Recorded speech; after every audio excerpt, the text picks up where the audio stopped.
You know that feeling when you're in a relationship and the lines just get completely blurred, where your whole purpose seems to be about meeting someone else's needs? Well, that feeling has a name: codependency. It's a term we hear all the time, but what does it really mean? Let's break it down together. So here's what we're going to cover in this explainer. First, we'll nail down what codependency actually is. Then, we'll talk about how to recognize the patterns. After that, we'll dig into where it all begins, walk through the path to healing, and finally, look at what it takes to build truly healthy connections. All right, first things first, let's get a really clear, solid definition. What are we actually talking about when we use the word codependency? This question, right here, this really gets to the heart of it. It's that sinking feeling of losing yourself, where your own happiness, your own sense of worth, just becomes completely tangled up with someone else's. Okay, so at its core, codependency is this dysfunctional pattern where you're excessively relying on someone else for your emotional needs, and usually it's at your own expense. But here's the most crucial point.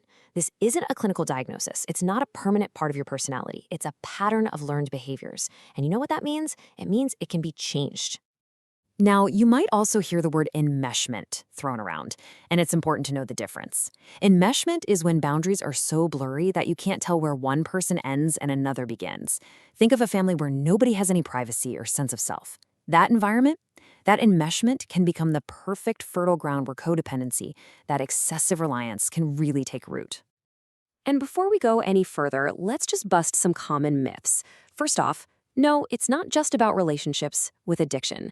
It is not a permanent part of who you are, and it is absolutely not a sign of weakness. Actually, it often develops as a really smart coping mechanism in tough situations. And most importantly, it can for sure be overcome. Okay, so we've got the definition down. But what does codependency actually look like day to day? Let's dive into the common science.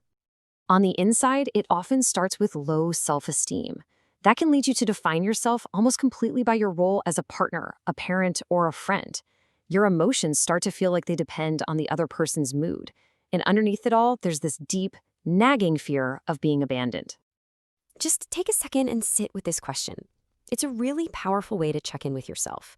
If the honest answer is yes, well, that's a pretty strong sign that your identity might be just a little too tangled up with someone else's. And all those internal feelings, they lead to specific behaviors. You might find you're always playing the rescuer, constantly drawn to people who need fixing. This can look like staying in a relationship long after it's turned unhealthy, finding it almost impossible to say no, and even trying to manage or control other people's lives just to feel a little more secure yourself. So the big question is, where does this stuff even come from? Because nobody is just born this way.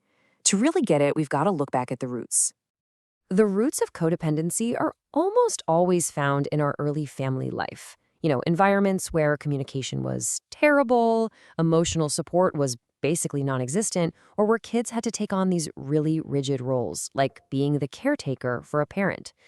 Those early experiences, they really do set the stage for our relationships later on. This also ties directly into attachment theory. So someone with an anxious attachment style, which can come from inconsistent care, might develop a deep fear of abandonment. And on the flip side, someone with an avoidance style might fear intimacy. When those two styles get together, you often see that classic and often painful push-pull dynamic in a relationship.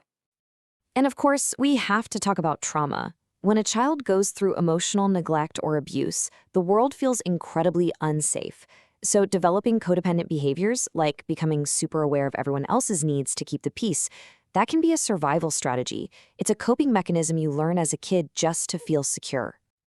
Now, I know this can all sound pretty heavy, but here's the most important part of this whole conversation. Healing is absolutely possible. So let's talk about the path forward. The very first, most critical step is self-awareness. It's just about pausing and learning to untangle your feelings from someone else's. It's about starting to ask, wait, what do I need? What do I feel right now? And realizing that your needs are valid, they're separate, and they're important. You can actually break this journey down into clear, doable steps. So once you've got that foundation of self-awareness, the real work begins. It's about practicing self-care, learning how to set firm but kind boundaries, getting better at communicating your needs, and, this is a big one, seeking support. You really don't have to do this all alone. I really want to zoom in on self-compassion for a second, because it's like the perfect antidote to that harsh inner critic that so often comes with codependency. It's about changing that voice in your head, offering yourself the same grace and understanding you give so freely to everyone else. And here are some real, tangible places you can find that support. Therapists who specialize in this stuff can give you personalized guidance. Groups like Codependence Anonymous or CODA offer a whole community of people who just get it. The point is, help is out there. So what's the end goal here? What does a healthy relationship even look like on the other side of this journey? Well, it's about moving away from codependency and towards something called independence. This right here is the essential shift we're aiming for. Think of it like this. Codependency suffocates, but independence empowers. In a healthy, independent relationship, you have two whole independent people choosing to rely on each other for mutual support.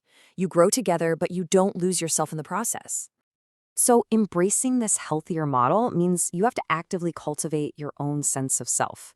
It's about rediscovering what you love, what your passions are, completely outside of any relationship. It's all built on open communication, mutual support, and, really importantly, forgiving yourself for the patterns of the past. And it's so important to know that rebuilding an existing relationship is possible. It absolutely takes work, don't get me wrong. It requires a lot of open conversation, rebuilding trust through consistent actions over time, and consciously replacing that need for control with genuine respect. So, we'll leave you with this final thought. Look, this doesn't have to be some monumental shift that happens overnight. Healing starts with a single step. So the question is, what is one small, clear boundary you can set today, just for yourself, to start reclaiming a little piece of your own space, your own time, and your own identity?